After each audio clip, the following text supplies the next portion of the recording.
प्यारे मित्रों, स्वागत है आप सबका आपका अपना प्यारा सा और खूबसूरत सा यूट्यूब चैनल आज़ाद परिंदे में। जैसे कि वादे के मुताबिक मॉडल क्वेश्चंस विद आंसर्स जो ग्रुप बी बायोलॉजी का अंश था, जो हमारे पिछले वीडियो का छुटा हुआ भाग था, वो आज पूरा स्टडी करेंगे। यदि आप क्लास 10th के बोर्ड एग्ज़ाम्स के तैयारी कर रहे हो, तो ये वीडियो जो है आपके लिए काफ़ी कारगर सिद्ध हो सकते हैं। अरे मित्रों, ज़्यादा विलंब ना करते हुए पहला प्रश्न देख लेते हैं। तो पहला प्रश्न इस प्रकार से, मनुष्य में वृक्क एक तंत्र का भाग है जो संबंधित है पोषण, शोषण, उत्सर्जन, परिवहन। तो इसका आंसर होंगे उत्सर्जन, क्योंकि वृक्क जो किडनी होते हैं ये उत्सर्जन तंत्र से ताल्लुक रखते हैं। अगला प्रश्न देख ले, इस प्रकार से है, स्वपोषी पोषण के लिए आवश्यक है कार्बन डाइऑक्साइड, जल, क्लोरोफिल, सूर्य का प्रकाश, उपरोक्त सभी। तो इसके आंसर होंगे उपरोक्त सभी, क्योंकि प्रकाश संश्लेषण की प्रक्रिया में इन सभी तत्वों का उपयोग किया जाता है। अगला प्रश्न, पादप में जाइलम उत्तरदायी है जल का वहन, भोजन का वहन, अमीनो अम्ल का वहन, ऑक्सीजन का वहन। तो जल का वहन, क्योंकि जाइलम जल का वहन करते हैं पौधों में। अगला प्रश्न, निम्न में से कौन मादा जनन तंत्र का भाग नहीं है? तो निश्चित तौर पर इसका आंसर होंगे शुक्रवाहिका, क्योंकि शुक्रवाहिका नर जनन तंत्र का पार्ट से जो शुक्राणुओं को वहन करता है। अगला प्रश्न, उड़हूल किस प्रकार का पुष्प है? द्विलिंगी, एकलिंगी, दोनों, इनमें से कोई नहीं।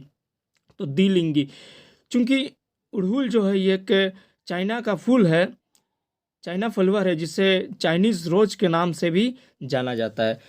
अगला प्रश्न आपके समक्ष इस प्रकार से, खाली स्थान को भरें, डैश और डैश जीवाश्म ईंधन के उदाहरण है। तो जी हाँ, बहुत ही आसान प्रश्न, कोयला और पेट्रोलियम जीवाश्म ईंधन के उदाहरण है। बहुत ही सरल प्रश्न था आपके लिए। अगला प्रश्न कुछ इस प्रकार से है, रक्त के कोई दो कार्य लिखें। तो मेरे मित्रों, दो नहीं, हम चार कार्य लिखेंगे। एग्जाम में यदि आप दो कार्य भूल भी जाते हो तो दो कार्य आपको यकीनन याद रहेंगे ही रहेंगे। तो रक्त का कार्य, तो पहला कार्य देख लें, इस प्रकार से है, रक्त शरीर में ऑक्सीजन और कार्बन डाइऑक्साइड कार्बन डाइऑक्साइड का परिवहन करता है। तो निश्चित तौर पे रक्त हमारे शरीर में कार्बन डाइऑक्साइड और ऑक्सीजन का परिवहन करते हैं। अगला, पोषक तत्व तथा जल का परिवहन। तीसरा पॉइंट आउट देख ले, हार्मोन, हमारे शरीर में जो हार्मोन होते हैं, हार्मोन का परिवहन भी ये रक्त ही करते हैं। चौथा पॉइंट, शरीर के तापक्रम को नियमन नियमन करता है रक्त। अगला प्रश्न चलते हैं, 22 नंबर वाला प्रश्न। तो ये रक्त का कार्य था। अगला प्रश्न, दो ऐसे जंतुओं को नाम लिखें जिसमें वायु निषेचन होता है। तो आपको उदाहरण लिखने के लिए बोला है। तो मेढक और मछलियों में ये वायु निषेचन की प्रक्रिया मछलियों में होती है। तो दो उदाहरण आप मेढक और मछली लिख देने से इसका आंसर हो जाएंगे। अगला प्रश्न कुछ इस प्रकार से, धूम्रपान स्वास्थ्य के लिए हानिकारक है कैसे? यह बहुत बड़ी प्रश्न है हमारे समाज के लिए भी और आपके लिए भी। तो जी हाँ, धूम्रपान स्वास्थ्य, जी हाँ, यहाँ पे स्वास्थ्य के लिए निम्न लिखित निम्नलिखित कारणों से हानिकारक है। तो ये प्रश्न जो है आप सभी को आना ही चाहिए, क्योंकि इसका आप उदाहरण बहुत सारे आप देख सकते हो। धूम्रपान से फेफड़ों का कैंसर कैंसर और भी बहुत सारे रोग जैसे कि सांस संबंधी समस्याएं, और भी जो देख लें मधुमेह यानी कि डायबिटीज का खतरा, हमारे प्रजनन क्षमता पर भी बुरा असर पड़ता है। तो प्रजनन क्षमता पर बुरा प्रभाव आदि, और भी बहुत सारे तरह तरह की बीमारियां उत्पन्न होती है धूम्रपान से आदि उत्पन्न हो सकता है। तो मेरे मित्रों, यदि आप धूम्रपान की लत करते हो तो कृपया आप धूम्रपान को छोड़ दें, क्योंकि ये सारी बीमारियां आपके लिए उत्पन्न हो सकते हैं। धूम्रपान से हृदय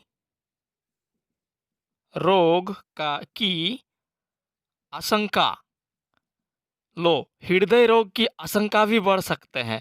तो निश्चित तौर पे आप सभी को धूम्रपान छोड़ना ही होगा, क्योंकि ये स्वास्थ्य के लिए बहुत ही हानिकारक है। और अगला प्रश्न हम देखेंगे अब इस प्रकार से है, लैंगिक जनन के कोई दो लाभ लिखें। तो मेरे मित्रों, लैंगिक जनन से जो होने वाली लाभ है इस प्रकार से है, लैंगिक जनन के लाभ। तो पहला लाभ क्या है लैंगिक जनन में लाभ? तो पहला पॉइंट आउट करते हैं इस प्रकार से, लैंगिक जनन से जीवों में विविधता पैदा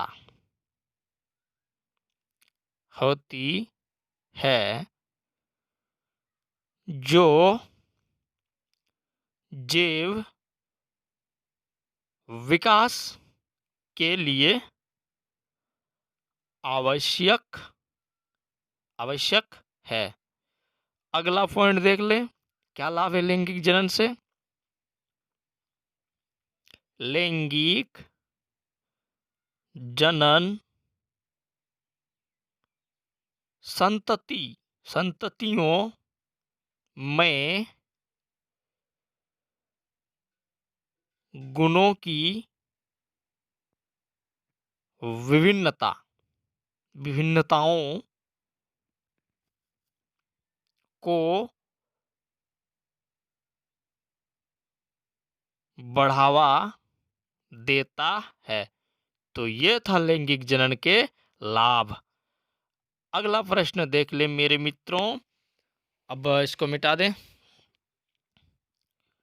अगला प्रश्न इस प्रकार से, स्वयंपोषी तथा विषमपोषी पोषण के 4 अंतर लिखें।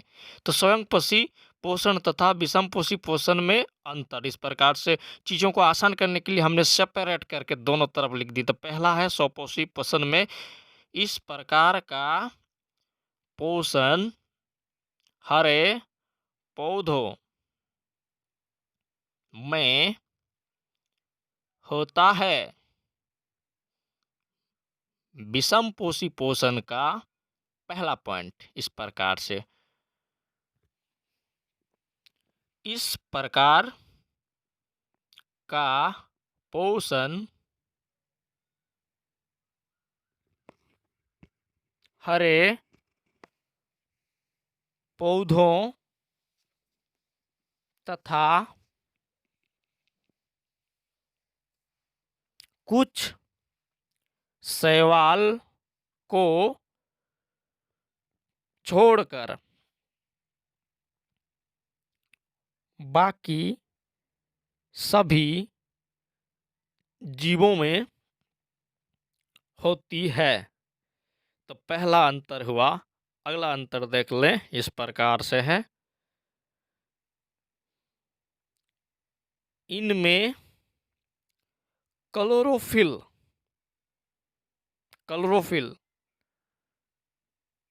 एक वर्णक होती है, जिसके कारण पौधे जो होते हैं ये हरे कलर का दिखते हैं।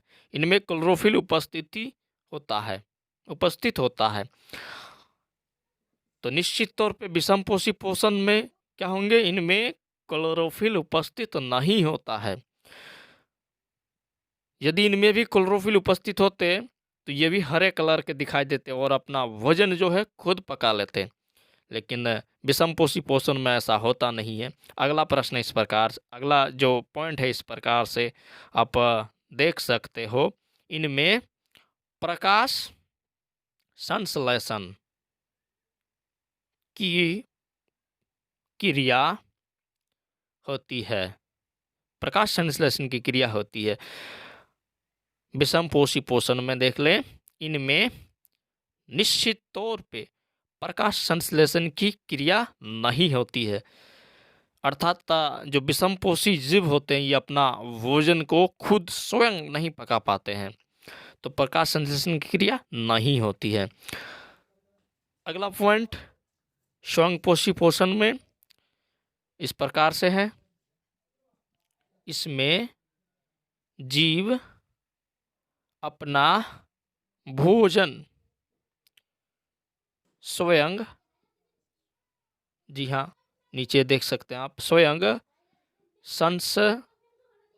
संश्लेषित करता है। विषमपोषी पोषण का चौथा पॉइंट, इसमें जीव अपना भोजन स्वयं संश्लेषित, जी हाँ संश्लेषित नहीं, कैमरे को थोड़ा नीचे कर दें, संश्लेषित नहीं कर पाता है। तो ये था 4 अंतर आपके लिए। यदि आपको उदाहरण भी जानना है कि स्वयंपोषी पोषण और विषमपोषी पोषण के जो जीव होते हैं, तो इनकी उदाहरण इस प्रकार से है। जो स्वयंपोषी पोषण करने वाले जीव है ये हरे पौधे होते हैं और कुछ नीले हॉरिज़ॉन्टल, और बाद बाकी जितने सारे जीव है ये सब विषमपोषी में आते हैं। तो इसका उदाहरण हरे पौधे तथा नील हरित शैवाल। और विषमपोषी पोषण का उदाहरण देख लें, ये हरे पौधे को छोड़ के अमीबा और भी बहुत सारे हैं, जैसे मनुष्य, हम भी एक विषमपोषी पोषण है, मेढक, और इन हरे पौधे और नील हरित को छोड़ के बाकी जितने सारे जीव है छोड़ कर सभी जीव जो है विषमपोषी पोषण करता है। तो अगला प्रश्न कुछ इस प्रकार से, दिए गए चित्र में 1 और 2 के नामांकित करें। इसको नाम लिखना है कि ये जो आपका कोष्टक में दिया है 1 और 2, इनका हमें नाम लिखना है। तो डायग्राम आपकी स्क्रीन पे कुछ इस प्रकार से आप देख सकते हो। और जो पहले वाले हैं कोष्टक में जो 1 है, इसका नाम क्या होंगे, नाम करने से आपको नंबर आएंगे। तो इसका नाम होगा अंडाशय, और दूसरा का नाम होंगे फैलोपियन नली। इन्हें दूसरा नाम अंडवाहिनी की नाम से भी जाना जाता है। मानव में निषेचन की प्रक्रिया इसी फैलोपियन नली में ही होता है। मेरे प्यारे मित्रों, यदि आपको हमारी वीडियो अच्छी लगे तो हमारे चैनल आज़ाद परिंदे को अवश्य सब्सक्राइब करें। और जी हाँ, यदि आपको इस प्रकार की और भी वीडियो चाहिए तो कमेंट्स के जरिए हमसे साझा कर सकते हैं। खुश रहें।